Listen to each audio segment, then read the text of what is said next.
été notamment l'an dernier la commissaire d'une exposition ici même qui s'appelait Une brève histoire de fil, dans laquelle j'ai et donc dans cette exposition Brève histoire de fil figurait Sandra Monterroso et puis des aînés comme Cecilia Vicuña et Anna Maria Maiolino par exemple, et des artistes plus de sa génération, dont j'en ai vu une tout à l'heure, qui était Laura Sanchez Filomeno, qui était aussi dans cette exposition d'environ 14 artistes et qui était sur le textile, qui est évidemment le domaine des prédilections de Sandra. Et nous accompagne également Cristina Chirouz, curatrice indépendante, franco-guatémaltaise, fondatrice de Mazorca, une plateforme artistique dédiée aux arts d'Amérique centrale. C'est grâce à la bourse Mazorca et dans le parrainage de la Cité internationale des arts et par ailleurs collaboratrice de l'excellente revue d'art Art Nexus, spécialisée dans l'Amérique latine, que je vous invite d'ailleurs à lire tous avidement. Merci infiniment à Sandra d'avoir accepté notre invitation, ainsi que Domitille et Christina. Je suis artiste, designer, artisane, teinturière et philosophe. Je suis mémoire et présent, tradition et transmodernité. C'est ainsi que se définit Sandra Monterroso, artiste multimédia et performeuse, profondément ancrée dans la réalité culturelle et historique du Guatemala. Elle vit et travaille à Guatemala City, elle a une trajectoire internationale, diplômée de l'Université Popular Autónoma del Estado de Puebla, au Mexique, et docteur de l'Académie des Beaux-Arts de Vienne. Elle est représentée notamment par les galeries Sicardi à Houston et Zielinski à Barcelone et a exposé dans différentes institutions et manifestations internationales. Pour compléter son portrait, je vais reprendre un extrait du catalogue de l'exposition Une brève histoire de fil, dont Domitille était la commissaire. Le travail de Sandra Monterroso s'inscrit dans la lignée des mouvements féministes des années 70. Dans ses œuvres en fil de laine, elle s'inspire des formes de pensée matérielle de la culture maya et plus spécifiquement de la communauté quechua. Elle y aborde les questions d'identité et de mémoire et dénonce aussi la dégradation des ressources naturelles, les violences raciales, sociales et de genre subies par les communautés indigènes au Guatemala. Porteuse de revendications politiques, les réalisations textiles de Sandra, renouant avec l'esprit militant de ses aînés, explorent les questions d'identité et de mémoire à travers le prisme de son héritage maya quechua. Et pour la critique d'art Isabella Villanueva, Monterroso tente de démêler les fils ou les nœuds que la tradition coloniale et patriarcale a laissés dans le tissu social contemporain du Guatemala. Alors ce soir, Sandra a choisi la pratique artistique, bien sûr, et elle a voulu nous faire part de ses recherches dans les archives de l'histoire de son pays, à travers l'étude d'un fameux codex Maya, conservé à la Bibliothèque nationale de France, dit Codex de Paris, dont elle nous dévoilera peut-être les mystères enfouis. Dans sa présentation, elle apporte des éclairages très précieux et précis sur son travail, mais aussi sur toute sa démarche plastique, intellectuelle, philosophique et donc politique, qui se trouve à l'intersection de plusieurs réalités complexes à démêler, étant née dans une région du monde particulièrement meurtrie et sujette aux soubresauts de l'histoire depuis les premiers temps de la colonisation du XVIe siècle jusqu'à aujourd'hui. Elle-même et son travail puisent dans un courant de pensée puissant autour des questions de la colonialité, lesquelles offrent de percutantes pistes de réflexion au regard de cet héritage culturel. Pour les Mayas, la fin d'un cycle, c'est le début d'un autre cycle.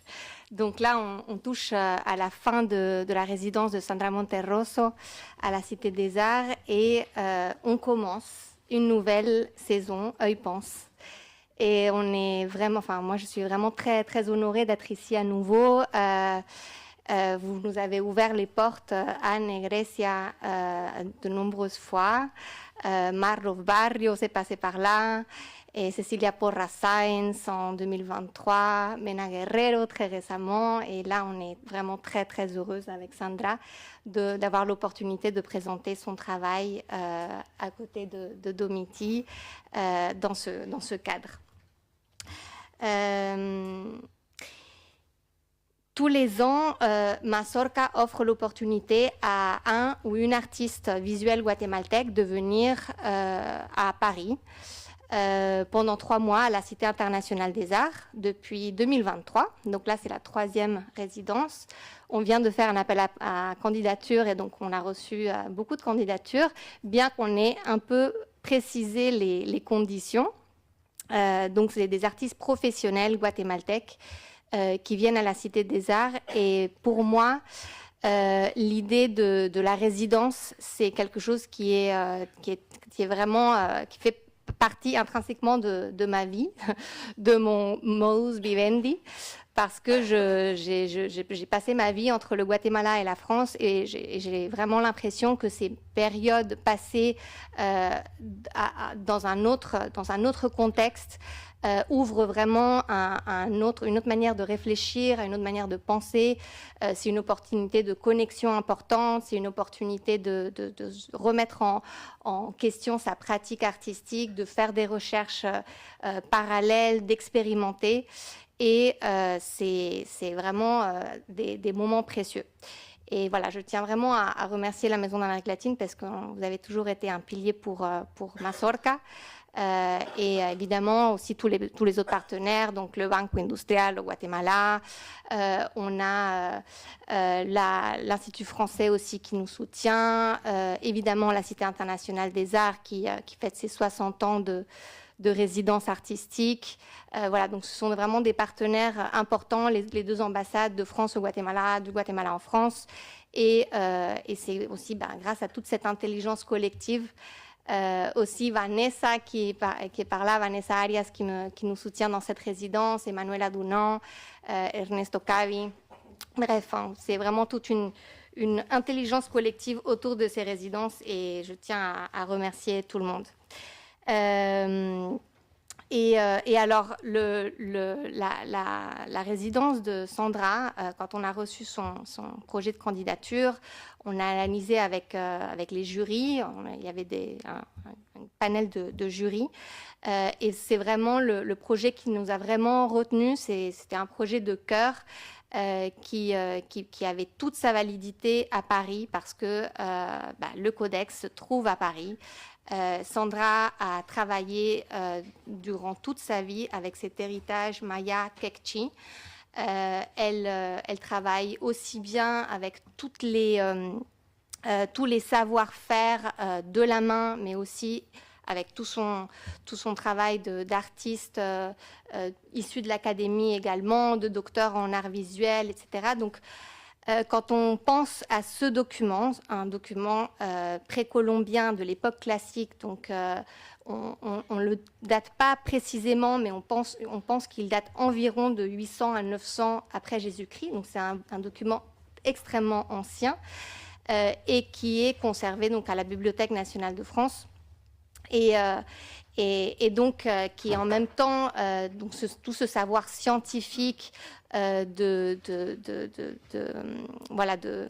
d'astronomie, etc., de tous les savoirs que les Mayas avaient autour du ciel, et en même temps c'est un document tout à fait artistique.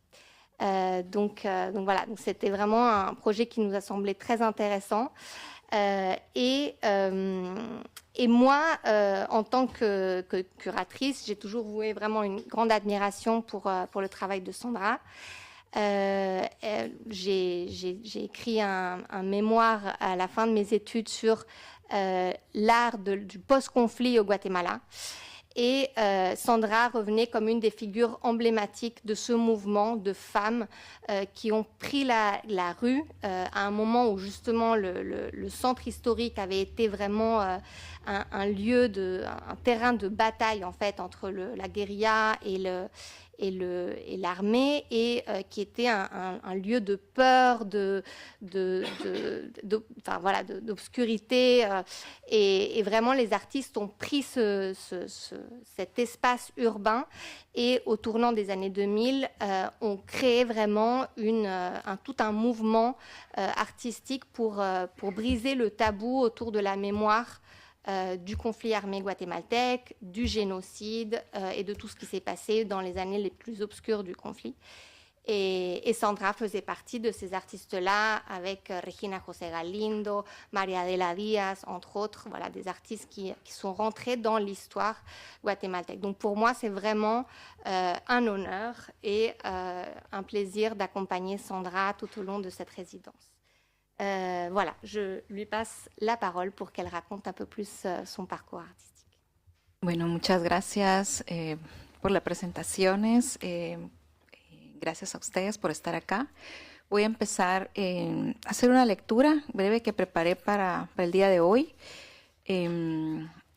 Y voy a empezar ahora la lectura en español de mi texto, que se llama Descifrando mensajes ancestrales. Mi obra es el resultado de la investigación de archivo, la revisión de datos arqueológicos, reflexiones filosóficas y estudios culturales que enriquecen las obras con factores importantes relacionados con mi historia personal. Soy el resultado de reconocer la Achbonel, la Achbun, es decir, la pintora, la Achbonel, escultora, la Achsibanel, escultora que hay en mí, es decir, la artista maya quechí que llevo dentro. Aún así, algo que siempre está presente en mi práctica artística es la performance, la cual pone el cuerpo en un estado de conciencia respecto a otros medios. De alguna manera, con mis creaciones, reflejo mis inquietudes y negociaciones sobre la identidad político-corporal y el ser mujer. Una mujer que reconoce su historia ancestral y la traslada al espacio de la contemporaneidad. Comencé a trabajar con textiles en el año 2008, cuando diseñé la indumentaria que necesitaba para filmar mi video performance titulado Meditando el Error. En el video, un hombre y una mujer conviven juntos en un espacio íntimo. El video transcurre en 3 escenas. La primera dentro de una habitación ambientada en un espacio en la época colonial, que es la que ustedes ven acá. La segunda en un espacio blanco, onírico. En otro espacio caminan descalzos, atados en una zona rural, como esta imagen que ustedes ven acá. Durante todo el video permanecen amarrados, hablan en maya quechí en voz alta e intentan avanzar sin llegar a ninguna parte. La indumentaria que portan está basada en los textiles originarios de las Verapaces, en el territorio norte de Guatemala. Las piezas fueron hechas principalmente para la filmación del video. Luego decidí crear la pieza independiente textil, así hice la escultura que se llama Matador, Camsinel, en el 2009.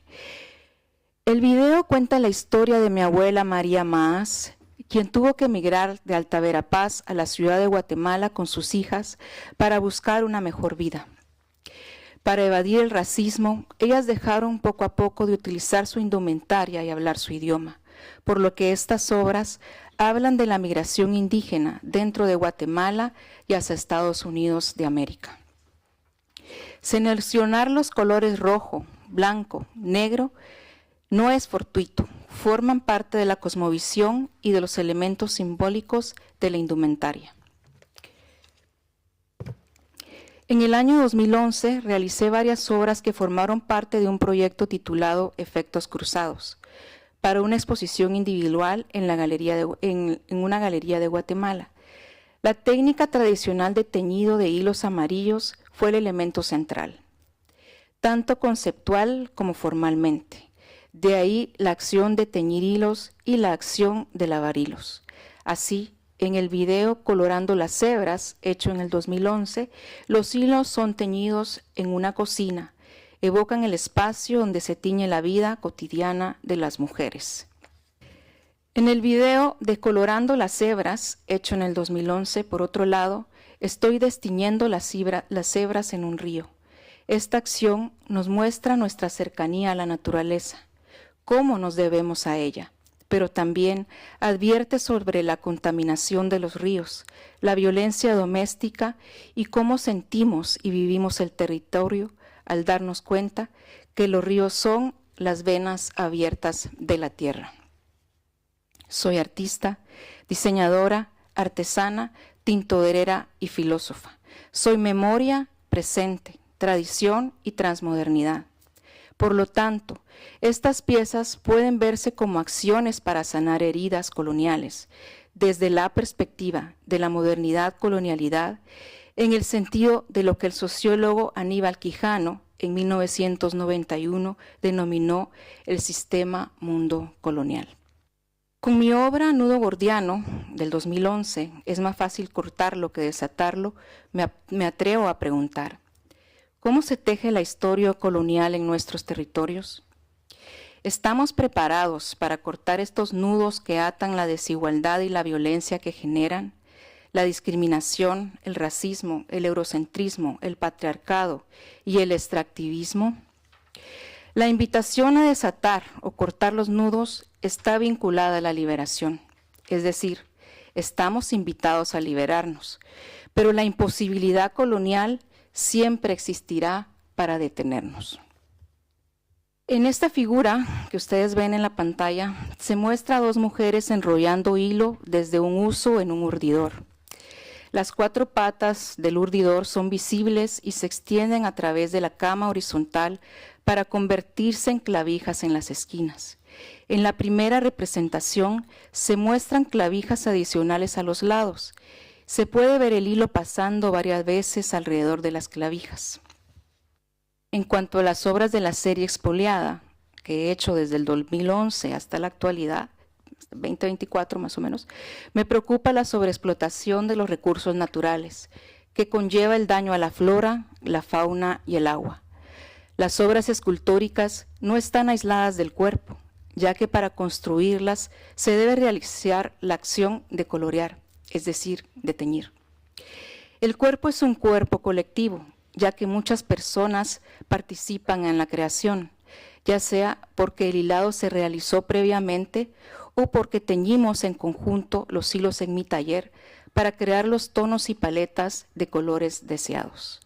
Pero la acción artística corporal también es un recuerdo, pues lleva consigo la historia ancestral de la antigua técnica del teñido.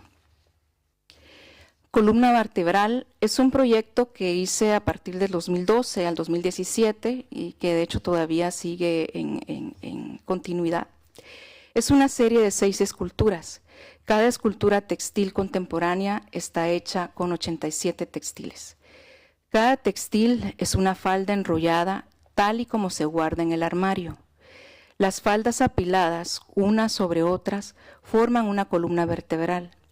Es parte de la indumentaria de las mujeres mayas de Alta Verapaz, Guatemala. Para nuestros antepasados tejedores, la acción de teñir y preparar el hilo estaba estrechamente relacionada con la urdimbre, donde se preparaban las madejas. Solo en el mural de Bonampak se encontraron 28 pigmentos. Los pigmentos clave fueron el azul y el verde, encontrados también en cerámica pintada y en algunos códices. Los hallazgos arqueológicos demuestran que el hilo se creaba, los textiles se tejían y tenían color, pues estaban teñidos. Los artistas utilizaron diferentes materiales orgánicos y minerales para trabajar en murales, cerámica y en el textil. En la obra Ofrenda para Chac, hecha en el 2016, estoy realizando un ritual mientras al mismo tiempo estoy tiñendo los hilos. La ceremonia que hago también es antigua. Es un ritual de agradecimiento, petición y ofrenda. Se invoca para tener buenas cosechas. La ceremonia en maya yucateco se llama Chac.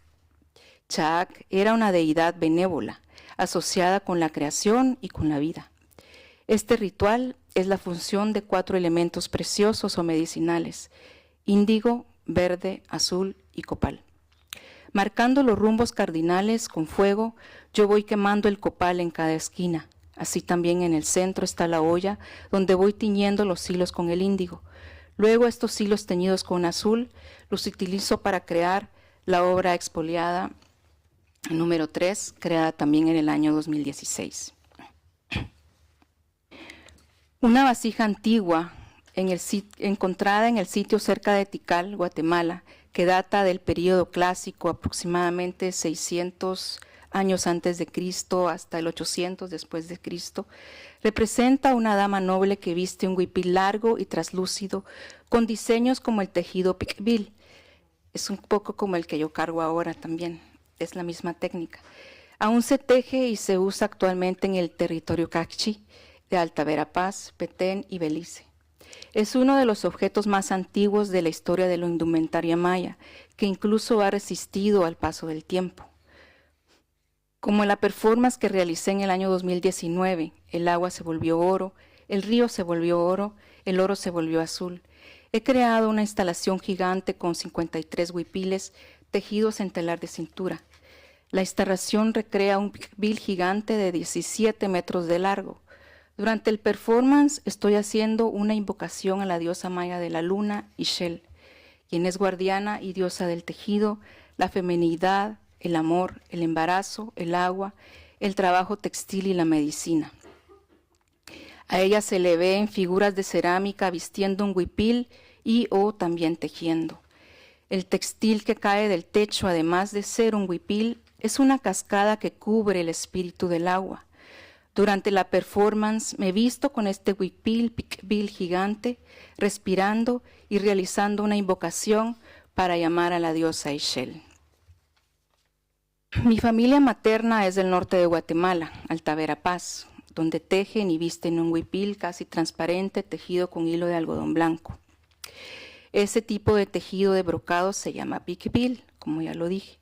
Los huipiles piqubil fueron teñidos en mi taller con índigo, es decir, con Indigofera guatemalensis, este pigmento originario de Mesoamérica con el que se obtiene el azul maya.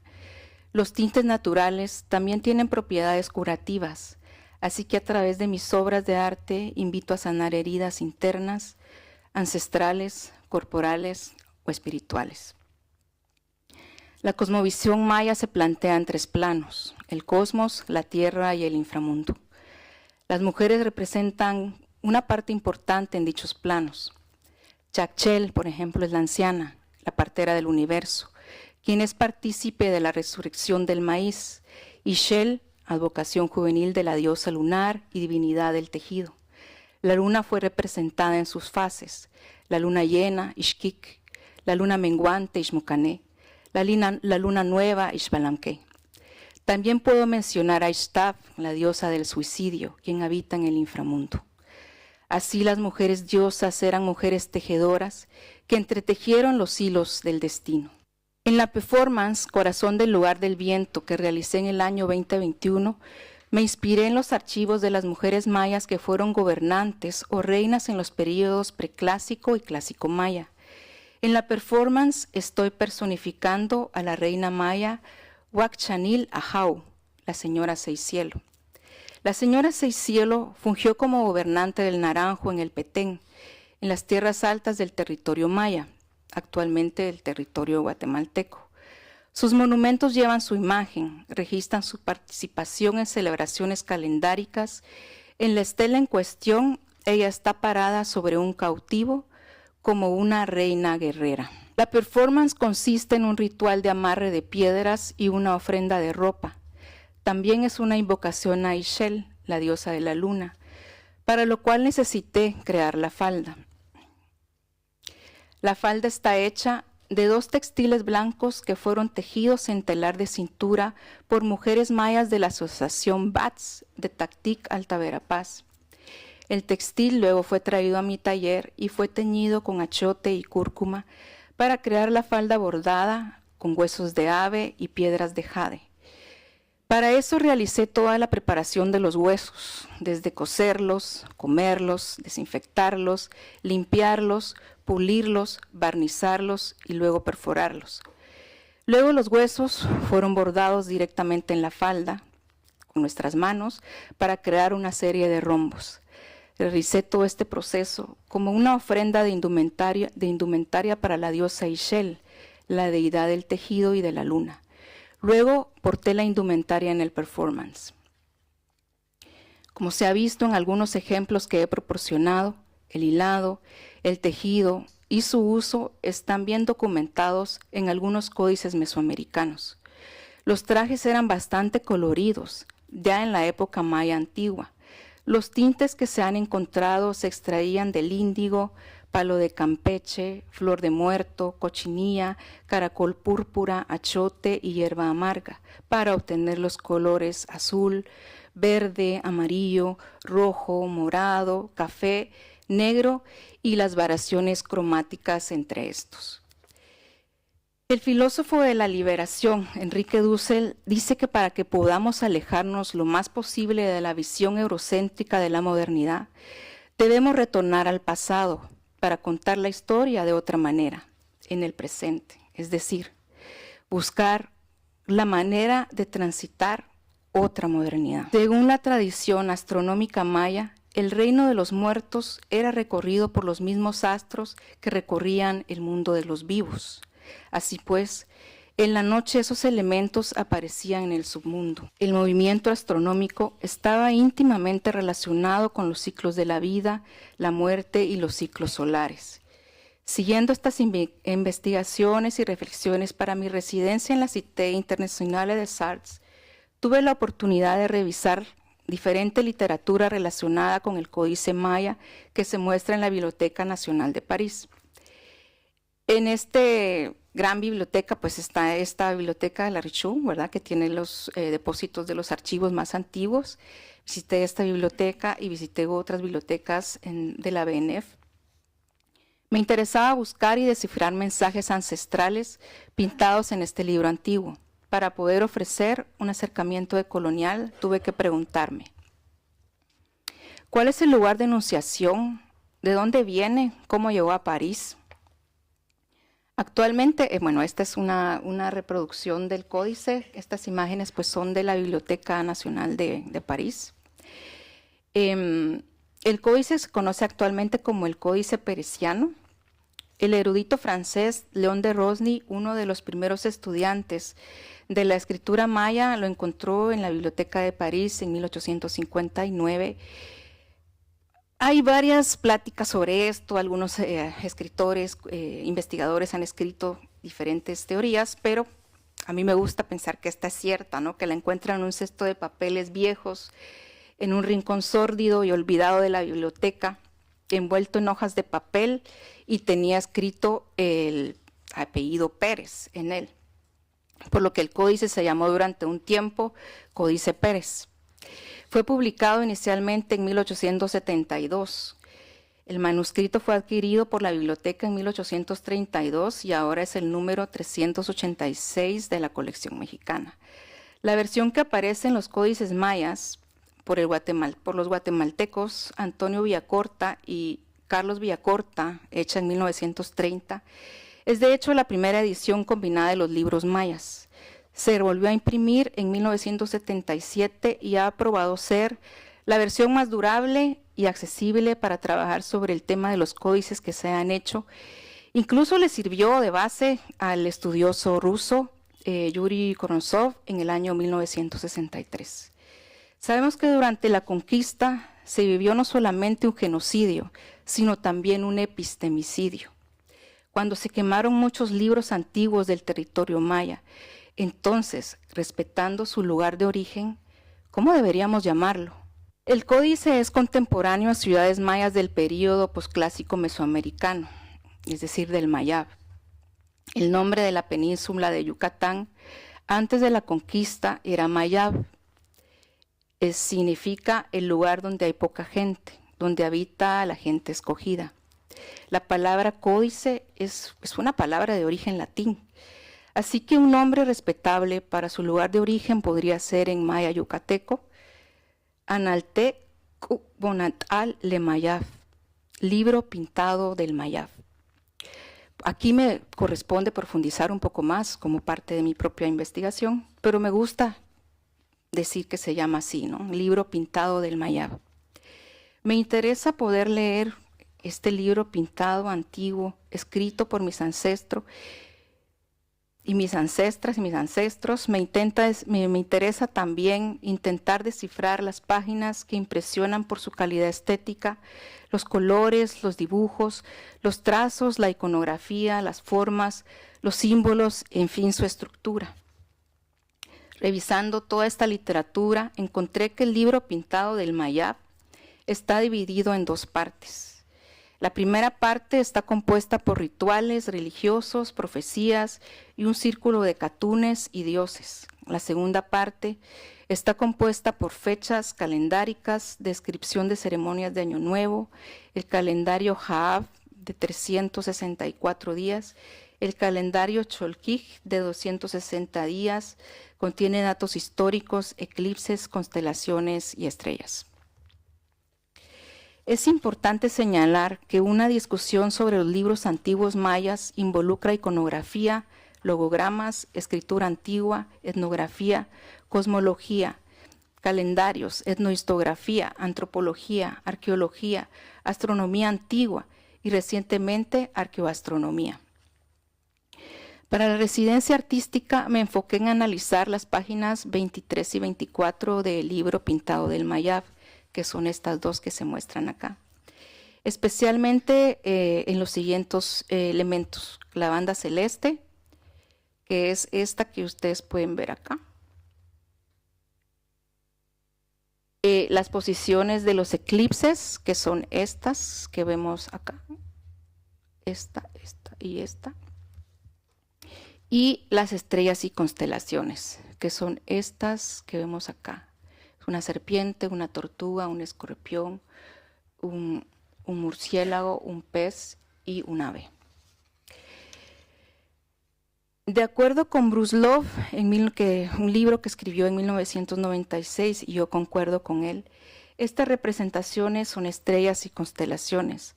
No son signos zodiacales, como a veces son mal llamados nuestros libros antiguos. Muchas gracias. Could you go back over the particular political context in which your art emerged and explain how it influenced you very specifically? Well. Ah oui, alors est-ce que, en fait je suis désolée parce qu'on fait un gros saut dans le temps et on remonte à la fin des années 90 et je voulais que Sandra nous parle un peu du contexte politique très particulier dans lequel son travail est né et ça l'a forcément conditionné. Well, I'm part of the post-war generation on my country. That it was a very particular political moment in our country because we were ending an internal war. Bueno, yo soy parte de una generación de posguerra, así nos llamaron, la generación de posguerra en mi país, la cual es, bueno, importante porque marca una época importante después de la firma de la paz. Nosotros tuvimos un conflicto armado interno que duró prácticamente 36 años. Entonces la firma de la paz se firma en 1996 y en ese momento yo inicio mi trabajo artístico haciendo performances públicos en la calle, porque lo que nos interesaba con mi generación era precisamente eso, tomar el espacio público. Entonces eso fue muy importante en el principio de los 90s y yo empiezo ahí a trabajar. Tu as pu prendre connaissance de l'art contemporain, parce que tu m'as dit dans nos conversations qu'il n'y avait pas vraiment de scène artistique au Guatemala. Comment est-ce que il n'y avait pas d'école des beaux-arts par exemple, donc comment est-ce que tu as pu être en prise avec toute cette culture et donner naissance à ton art, qui était un art très, comme tu l'as dit, très engagé politiquement et à la page aussi? Bueno, mi caso tal vez es un caso muy particular porque por lo mismo que crecí en una época como todavía con guerra, mi familia también estuvo exiliada en México, entonces viajamos mucho cuando éramos pequeños. Entonces, inevitablemente eso también afecta en la vida, ¿no? Pero yo desde que tenía 12 años quería ser artista, yo sabía que quería ser artista. El problema era que en Guatemala no había donde estudiar artes plásticas o artes visuales, porque solo tenemos una Escuela Nacional de Artes Plásticas, pero es un bachillerato, y yo ya había terminado el bachillerato, entonces me correspondía pues entrar a la universidad. Entonces, pues fue muy digamos que complicado en ese momento porque no había una academia, o decir, uno termina el bachillerato y lo normal es que quieres estudiar arte, pues vas a la academia de arte, ¿no? Yo no tuve esa oportunidad, esa facilidad. Entonces, mi hermano mayor es arquitecto y él me decía, pues lo más parecido a las artes visuales es la arquitectura. Entonces, estudié arquitectura.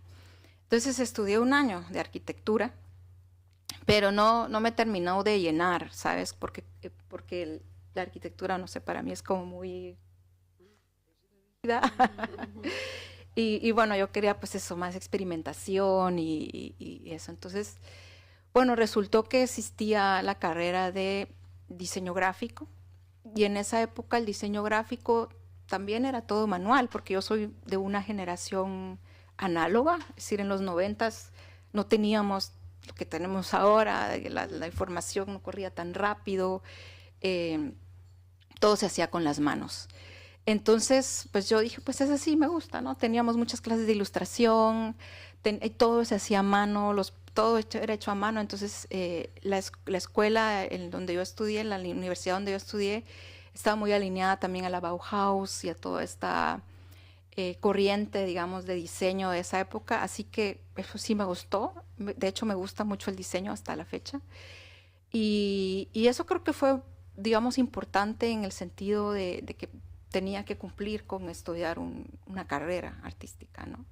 Y luego, paralelamente, seguí estudiando por mi cuenta pintura, dibujo y todas las demás artes relacionadas. Pero en realidad fue un viaje que hice justamente con mi hermano mayor a México, cuando tenía como, sí, tal vez unos 18 años o 20, que fue que decidí que quería ser artista, porque pues fui a visitar la Casa Azul de Frida Kahlo.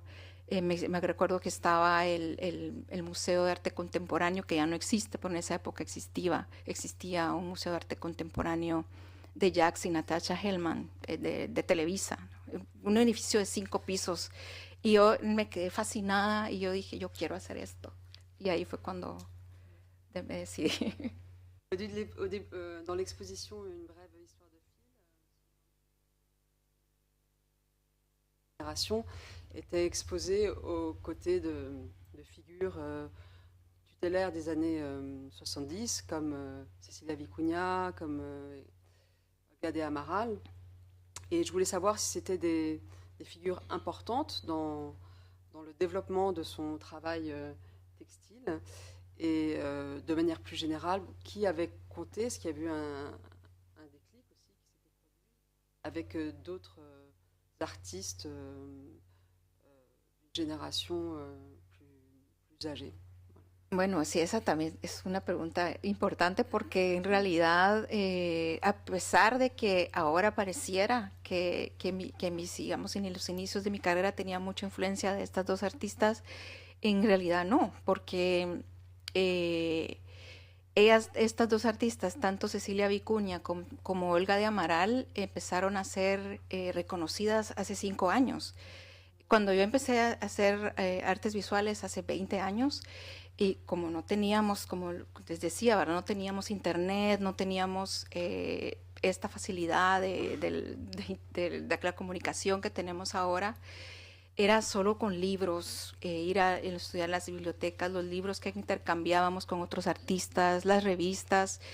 Entonces, a mí particularmente, bueno, obviamente Frida Kahlo como un referente, pero más que nada de mis primeros referentes fueron Ana Mendieta, que al principio yo en los 90s tuve mucha relación con artistas cubanos.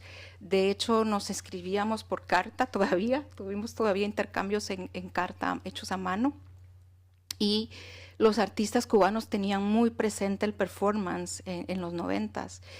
Y yo me recuerdo que hicimos muchas acciones que de todas maneras también tampoco se grabaron, ¿verdad? Las hicimos solamente porque queríamos hacerlas. Y Ana Mendieta fue muy importante en mis inicios porque ella relacionaba el ritual de las culturas mesoamericanas con su propio cuerpo. Bueno, ella lo transformaba ya a acciones mucho más contemporáneas.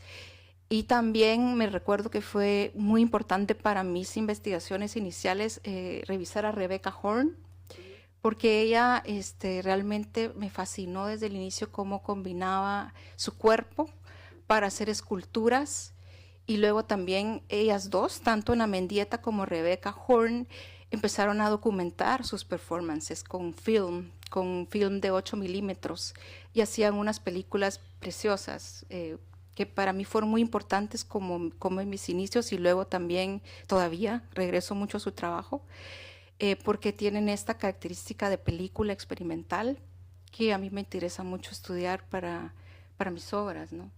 Después, sí, claro, recientemente, hace 5 años o entre 8 y 5 años, sí me interesa más el trabajo de Cecilia Vicuña, y ya me acerqué más a estudiarla a ella, y por supuesto Olga de Amaral, ¿verdad? Que las dos, bueno, últimamente se les ha dado el reconocimiento que se merecen, ¿verdad? Que son fascinantes. Bueno, la pregunta es que el acercamiento a tus raíces mayas lo tuviste a través del arte. Tenías una abuelita quechí, pero tus raíces quechís se fueron dejando a lo largo de las generaciones en tu familia a través de un proceso de ladinización, de urbanización. Entonces, ¿cómo es ese acercamiento a tus raíces mayas a través del arte? Y si hay un proceso de reconciliación con tu propio pasado, como un proceso de catarsis. Bueno, pues la primera pregunta voy a contestar a las dos. Sí, yo empiezo a retomar mis raíces ancestrales cuando muere mi abuela materna. Ella está, bueno, 2 años antes yo voy por primera vez a su comunidad, ¿verdad?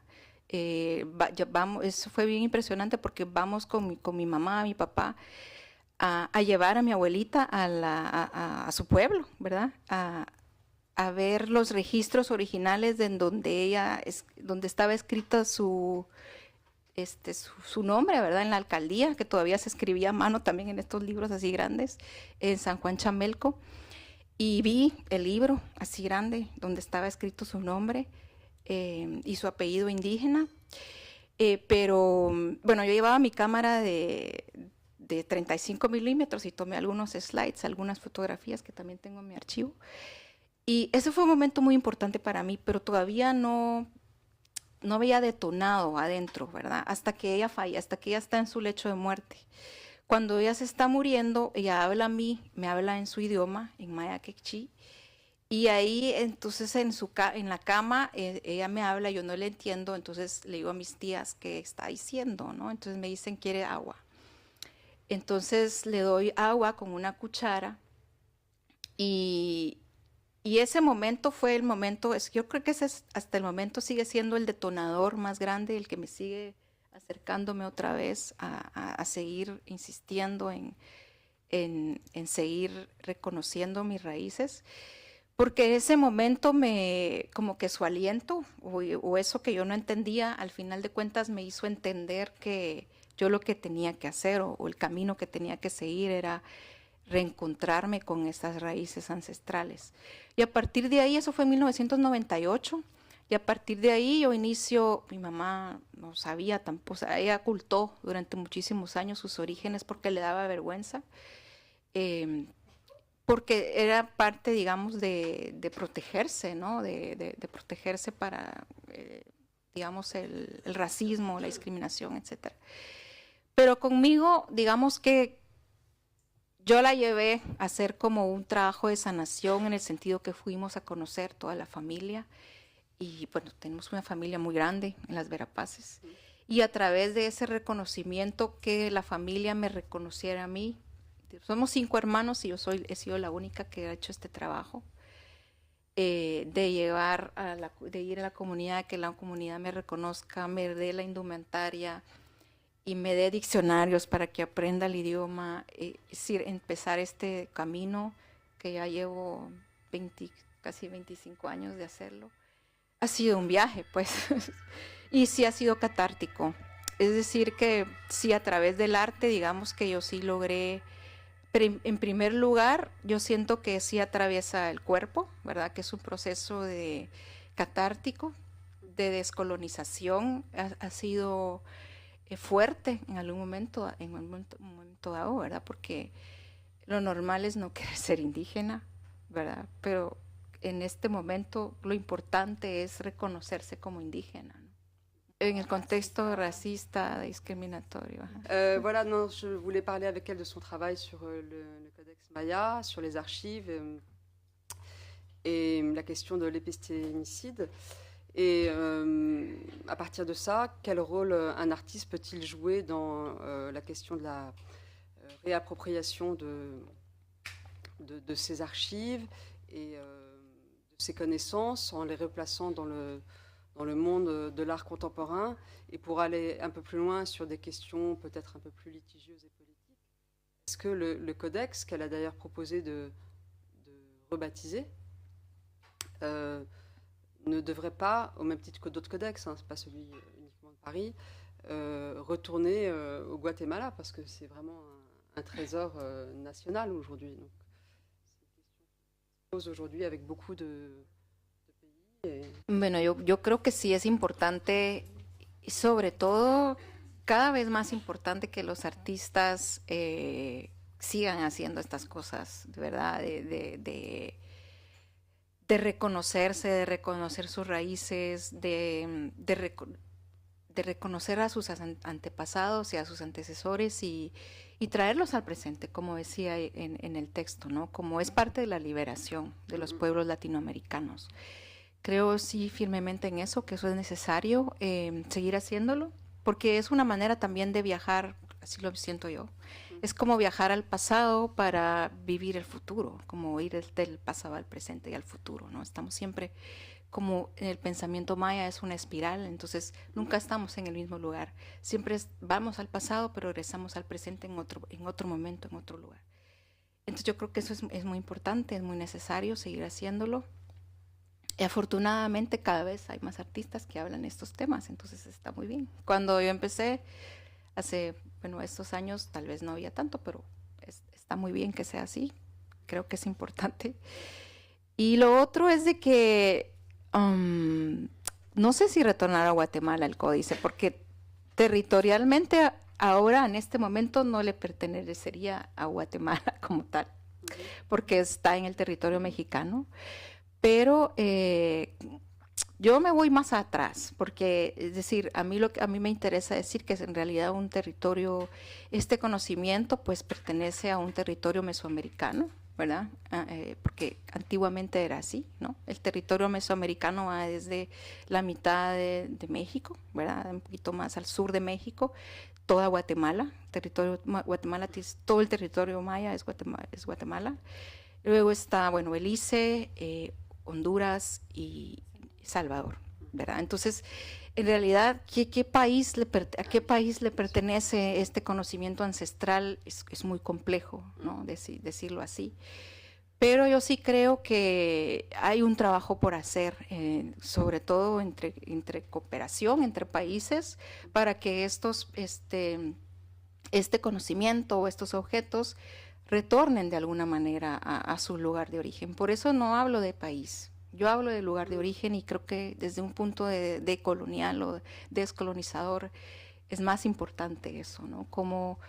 Y es parte también de sanar esas heridas coloniales, ¿verdad? Es decir, en realidad, si yo te dijera, si ustedes supieran cómo está nuestra Biblioteca Nacional en Guatemala, es una pena. O sea, es una biblioteca muy pequeña, es muy precaria. Entonces tenemos los recursos para cuidar objetos preciosos, ¿no? Me encantaría que así fuera y que pudiéramos tener un lugar donde guardar estos archivos, pero no podemos. México sí puede, pero México también tiene una cosa que, perdón si hay aquí en la audiencia mexicanos, pero también ellos se apropian de todo lo maya, y entonces tampoco es así, ¿no? O sea, es decir, es un territorio mesoamericano en el cual este conocimiento antiguo cohabita, ¿verdad? Entonces, a todos los que pertenecemos a este territorio nos corresponde este conocimiento. Entonces, yo creo que es importante es importante retornar, sobre todo retornar nosotros mismos desde nuestro interior a nuestro pasado, desde nuestro propio interés, buscar esos orígenes, porque desde ahí empieza, ¿no? Claro, reclamar es importante. Yo sí lo reclamaría, es decir, estuvimos hace poco reclamándolo, ¿no? O sea, vine aquí a reclamar ese conocimiento. Sí, Sandra pues vino con esa intención, ¿no? De estar lo más cerca posible del códice. O sea, la respuesta siempre era no se puede ver ese códice, pero la idea realmente de la residencia era acercarse lo más posible físicamente al lugar de su conservación y también, bueno, estudiar toda la parte, o sea, todos los temas también que tengan que ver con conservación, con el contexto, las leyendas que hay alrededor del códice, la historia, ¿verdad? Que en realidad es un patrimonio maya, sí, pero también universal, ¿verdad? Porque realmente pues son conocimientos que trascienden o sea, el territorio maya y la cultura maya, porque son conocimientos de estrellas, de la Vía Láctea, de constelaciones, de calendarios, o sea, son conocimientos que van más allá. Y del epistemicidio, bueno, hay crónicas de la conquista del territorio maya, ¿verdad? Con una fecha especial que fue en 1562, o sea, 3 siglos antes de que llegara el códice a las manos de Goní, que fue una quema de códices, que fue realmente una tortura para los mayas, ¿no? Porque todo el mundo estuvo reunido en una plaza y quemaron en una hoguera 27 códices que eran los que habían encontrado. Entonces uno no puede imaginar el conocimiento que había en esos códices, que venían probablemente de siglos atrás, ¿verdad? Entonces ahí hay 4 códices que lograron sobrevivir. El último fue descubierto en México en los años 1960. Está conservado ahí, los otros están en Madrid, en Dresde y en París. El de Dresde sobrevivió a la Segunda Guerra Mundial con dificultad, lo encontraron en agua. O sea, también en los territorios europeos también hay riesgos, ¿no? Entonces, de hecho, hay una anécdota interesante, que es que cuando fuimos a la biblioteca con Sandra, incluso el director de los manuscritos americanos cuestionó que Sandra quisiera ver ese códice porque decía que ella no era mexicana, ¿no? Entonces, eso sí, fue él decía que primero cuestionaba por qué yo quería ver el códice y porque él no lo había visto antes, cuando él es el director de los archivos americanos y no lo había visto desde que llegó ahí a trabajar hace como 10 años o algo así. Entonces, fue una reunión bien interesante, ¿verdad? Pero eso era lo que en realidad lo que yo venía a hacer, ¿no? A someterme a este tipo de cosas, ¿no? Bueno, viví varias cosas, ¿verdad? Dentro de ellas también la discriminación de otra bibliotecaria. Me quejé, escribí un texto, el director de los archivos personalmente de la biblioteca de archivos me pidió disculpa, luego me pidió una reunión, ¿verdad? Y en esta reunión, pues como yo no hablo francés, entonces pues pedí a Cristina que me acompañara, ¿no? Para poder... y entonces en esa reunión que estaba el director de los archivos del mundo, está el director del archivo de la biblioteca de la Richelieu y estaba el director de los archivos de América. Bueno, tuvimos esta discusión, ¿verdad? Que sí, que no, que usted no, sus argumentos eran realmente absurdos, ¿no? Pero al final, pues logramos verlo. Al final, por decisión del director de los archivos del mundo, sacó el códice y lo logré ver. Desde el 2011 sí. No lo habían sacado. Sí. Y argumentamos porque nos pidieron una argumentación, nos dijeron, han venido arqueólogos, han venido epistemólogos, han venido expertos en la cultura maya y a nadie se los hemos enseñado. Han venido embajadores y no les hemos enseñado el códice. Entonces, ¿por qué? Y entonces le dijimos, realmente, o sea, Sandra es a la vez artista y es escritora y es académica. ¿Y quiénes eran ¿Quiénes eran así, ¿verdad? Los que escribían, pues eran eso, ¿no? Los Eran- cargos que, es decir, los que escribían los códices, ¿verdad? Estos libros antiguos mayas, pues eran eso, ¿no? Eran artistas, escritores e investigadores, ¿no? Eran los que protegían el conocimiento. Entonces, de alguna manera, pues es el cargo que yo tengo ahora, ¿no? Entonces, yo creo que también, yo siento que mis ancestros, bueno, estuve haciendo también una serie de rituales y de ofrendas desde que vine acá, para que nosotros decimos que sí abriera el camino, ¿verdad? Y bueno, yo creo que entre los dos equinoccios, entre el equinoccio de hoy y los 2 eclipses que hubieron en esta semana, se abrió el camino. Así que muy feliz por eso.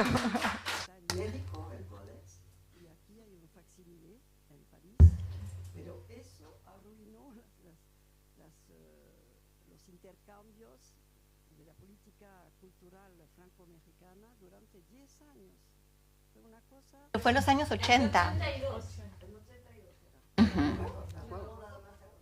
Y porque es patrimonio francés. Está en préstamo, actualmente está en préstamo en el México. Museo de Arqueología, creo, o en no sé dónde, en México, pero está en México, sí, de antropología. Bueno, celebro este espacio, dándote gracias, Sandra, por esta conversación. No suelo hacer comentarios, sino más bien preguntas, pero en esta ocasión me voy a tomar la palabra para hacer un comentario. Y yo creo que lo tuyo es como una invitación a cuestionar el archivo. Y yo creo que es una invitación a todos y todas, porque, pues bueno, nosotras nos vamos, ¿no? Que estamos en la residencia en la Cité des Arts, y con conversaciones súper interesantes que he tenido con Sandra, que parecen provocaciones, ¿no? Como de todo lo que se puede hacer en torno al archivo, y con esta charla maravillosa. Pero yo creo que quienes quedan son los que pueden decir dónde queda la pelota en medio de este juego, ¿no? Porque como que también es súper desgastante para nosotros, nosotras, nosotres, decir, oigan, repatrien el archivo, oigan, devuélvanos esto que nos tocan, déjenos ver algo de... Yo todo el tiempo he estado aquí luchando. Yo afortunadamente tú pudiste ver. Yo no pude ver el código negro de, por ejemplo, de Martinica, ¿no? Que decía cómo debían ser tratadas las personas esclavizadas. No lo pude ver. Entonces, de pronto la gente que queda acá, y por eso hago hoy un comentario, es cómo finalmente se vuelven voceros y voceras de esa situación y decir, oigan, hay que repatriar cosas. Y hay que devolver cosas y hay que permitir el acceso a los archivos sobre los cuales históricamente se ha lucrado Europa y que han sido saqueados, han sido robados. ¿Cuánto dinero recibe la BNF al año para que nosotros? Es raro, ¿no? Como estar pagando, o sea, Sandra y yo pagamos una membresía para poder acceder a los archivos de Francia, o sea, es lo más absurdo del mundo. Y ya nosotras nos vamos, pero pues la invitación es a ustedes a que de alguna manera se vuelvan voceros de labores como las que hace Sandra en este momento. Gracias.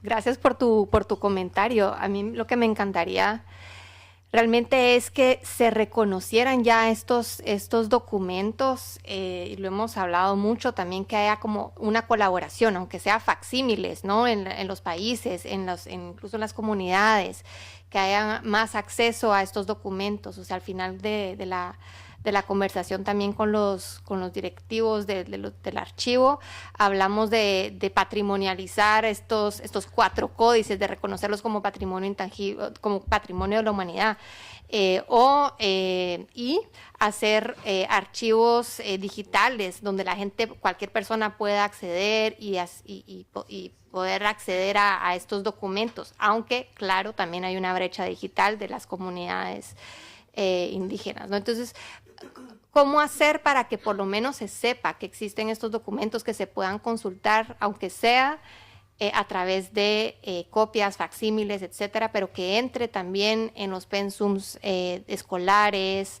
que se conozca, que se reconozca y que se pueda acceder a ese conocimiento? Hola, primero que todo, gracias Sandra por esta maravillosa charla. Quisiera hacer como dos preguntas. La primera, si nos puedes contar un poco más sobre la historia del códice como objeto.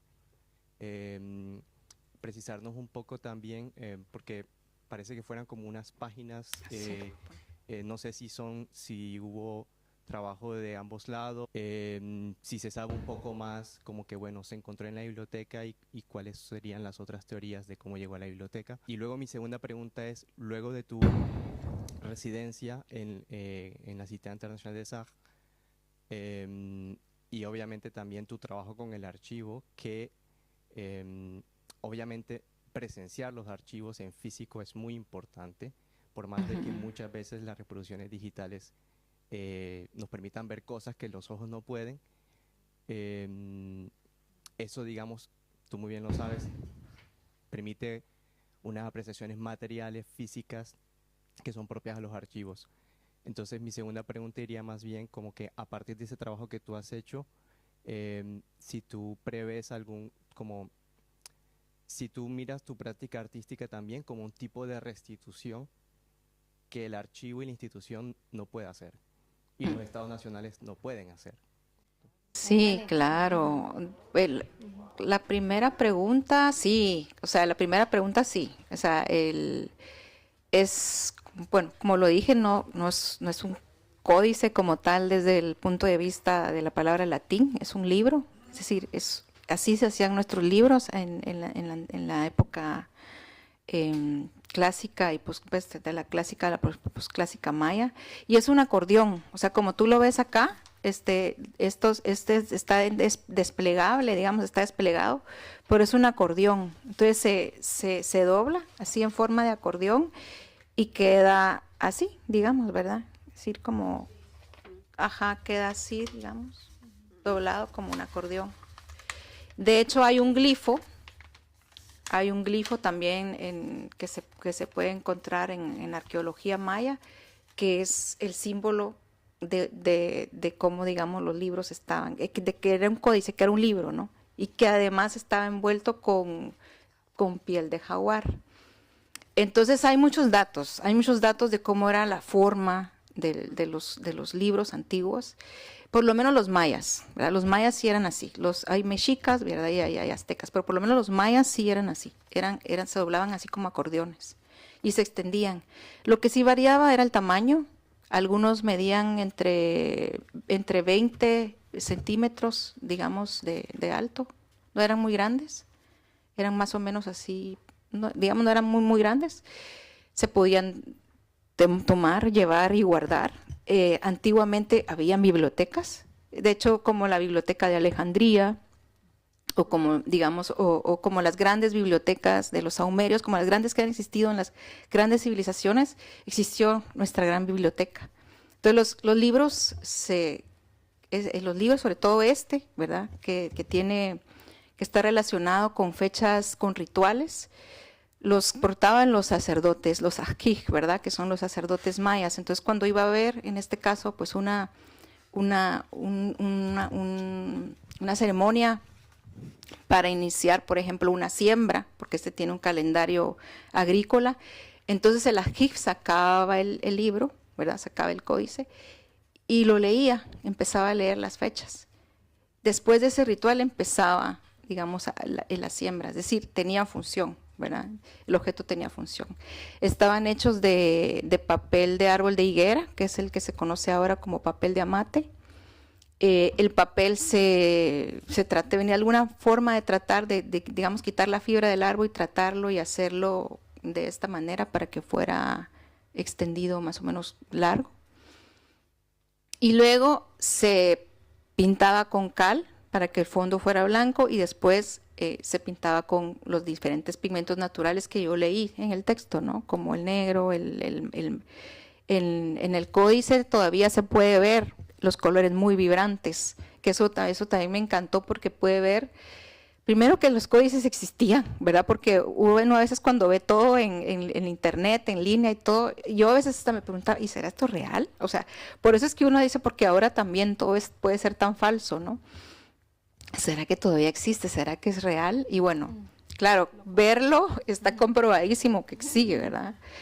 Y los colores vibrantes, ¿verdad? El rojo vibrante, el verde, azul vibrante, ese verde, azul vibrante, el rojo, el negro. Luego después se pintaba sobre ello, o sea, es decir, su estructura y su forma era así, es decir, era un libro pintado y escrito a mano, hecho a mano. Pero también era una obra de arte, pues porque si estaba pintada y dibujada, era un artista, ¿no? El que lo había hecho. Ahora la otra pregunta, digamos que yo pienso que todo mi trabajo es así, es decir, para mí todo mi trabajo tiene que ver con esa, primero con reclamar, con restituir, con sanar, ¿no? O sea, primero es una sanación interna, pero sanar no solamente para mí, pues implica toda esta parte histórica, ¿no? Toda esta parte, es claro, los pigmentos como tal tienen propiedades sanadoras, pero no solo es eso, es toda la parte histórica, ¿no? Que tenemos que conocer para poder sanar. Y sí, o sea, yo pienso que de alguna manera sí, es decir, hay una restitución ahí que yo he venido haciendo con mi trabajo. Es un trabajo que no termina, es decir, a mí me encantan las bibliotecas, o sea, yo no es el primer trabajo que hago relacionado con bibliotecas. Entonces, claro, pensar en libros, pensar en bibliotecas, pensar en archivos, no es fortuito, ¿no? Nada más si puedo añadir algo rápido, por favor, sobre la lectura de los códices. En realidad, yo usted explicó que en maya la concepción del tiempo es circular, pues así se leen los códices, no se ponen así de plano. Se necesitan varias personas y se leen en círculo, y es lo que más fascinante, que es no se lee de una página a la otra, hay una correspondencia en el espacio, hay una reestructuración del espacio a través de la lectura del códice, ¿no?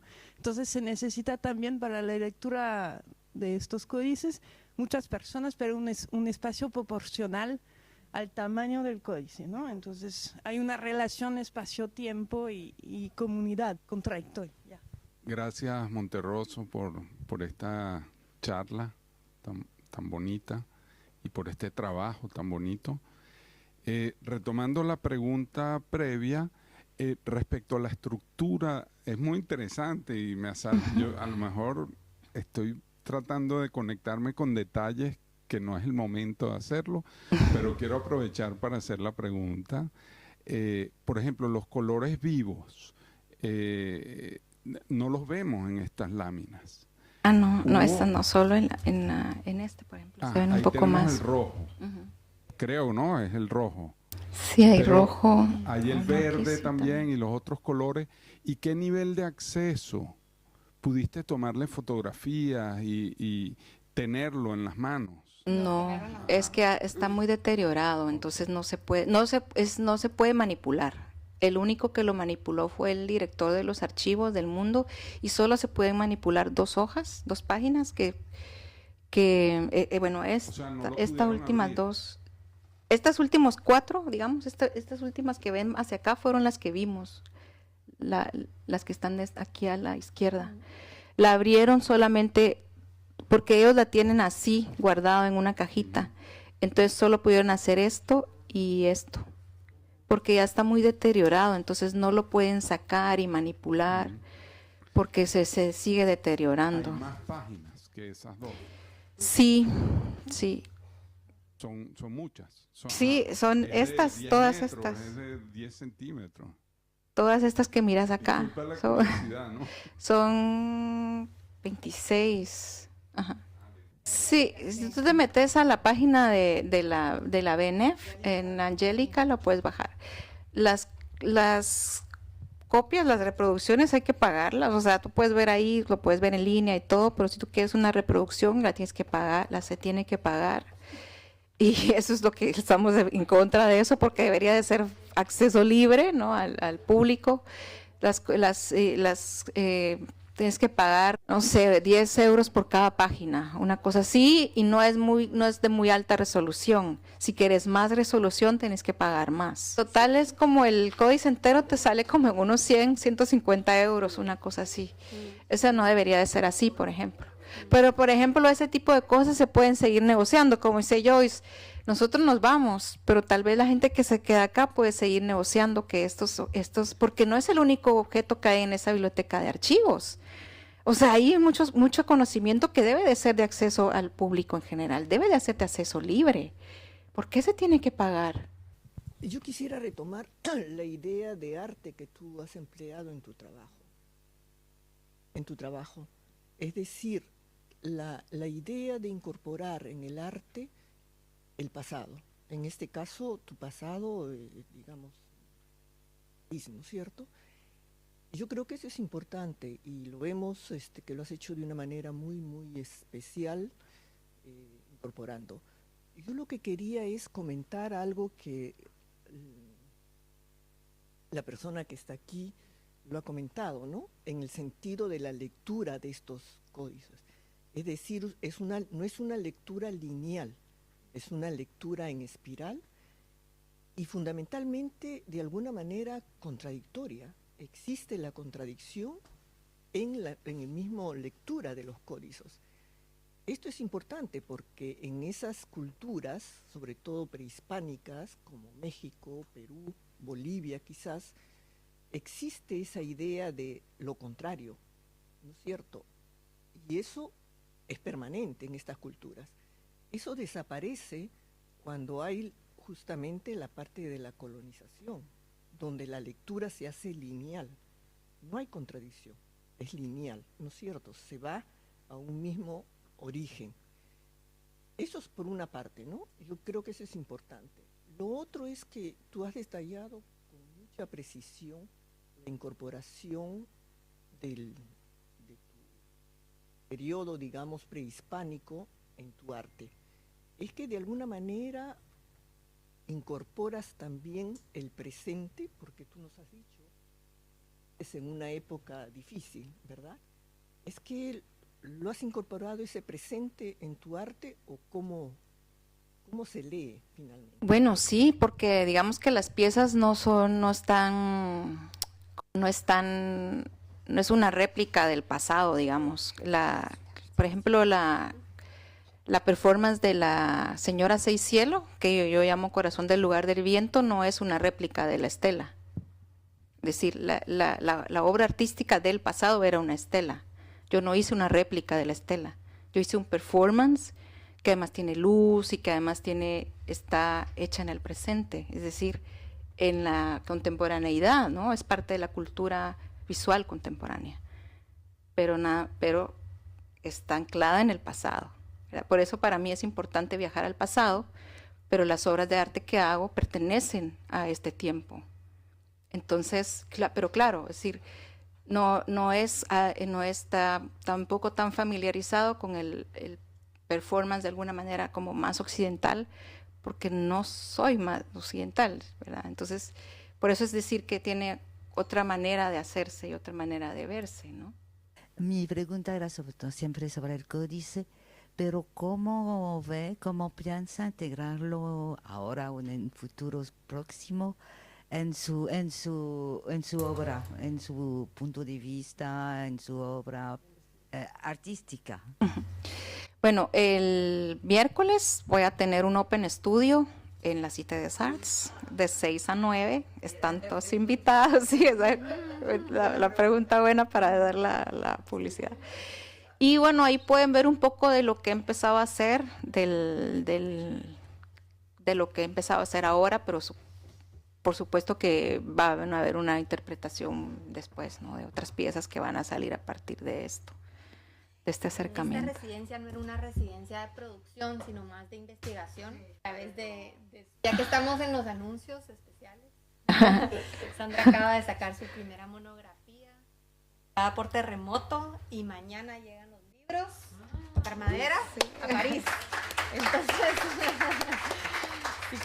si quieren verlo y adquirir uno, pues el Open Studio también va a ser la oportunidad.